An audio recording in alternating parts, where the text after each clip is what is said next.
Hi everyone, it's Margie Young. I am here with part 2 of your kombucha tutorial. Today we're going to talk about actually brewing your first batch of tea. So I'm kind of in the middle of a process right here, but I'm going to show you it's the same every time. This is a very repetitive process, and it'll look a lot the same as what you did to make your SCOBY. I will get started with the supplies you need.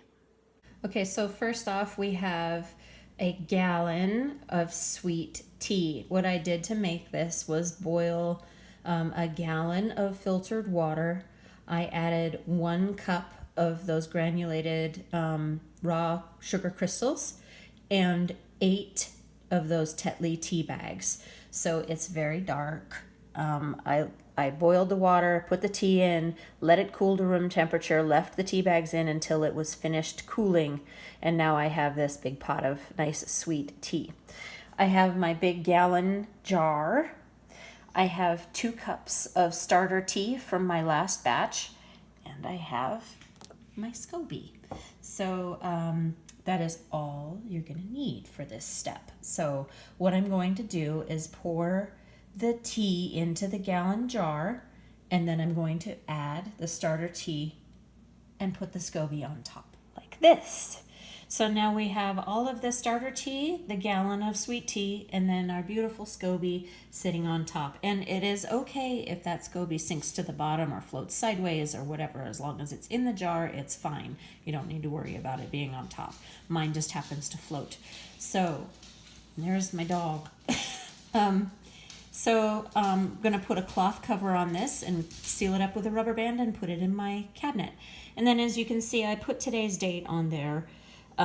This is so that I can remember what date I started this, so that I know when to start tasting. And you'll notice too, as the days go by, that the tea will start to lighten in color, and that's totally fine too. So that's all good. So this is just my method of dating my tea so that I can remember how long it's been, because my brain, I don't remember things very well sometimes, especially how long something's been in processing. So this is just for me. So I put this tea in the cupboard with the cloth on top and the rubber band sealing it in. And this is going to sit in here for roughly 10 days. I usually start tasting at about 7 days just to see kind of where I am. Sometimes it ferments a little faster depending on how active your SCOBY is. And you'll get to know that as you start brewing your tea. I did want to mention something about starter tea for your batches. You always want to take 2 cups from your previous batch, and for your first one you can use some of the tea that was in with your SCOBY when you made that, or you can use a bottle of store-bought plain kombucha again. So you can do that, and then from that point forward, then you can just take some of this and reserve it out and use that for your starter tea. So I hope that helps, and I hope you guys tune in for the next part of the tutorial, which is bottling and flavoring your kombucha. See you then.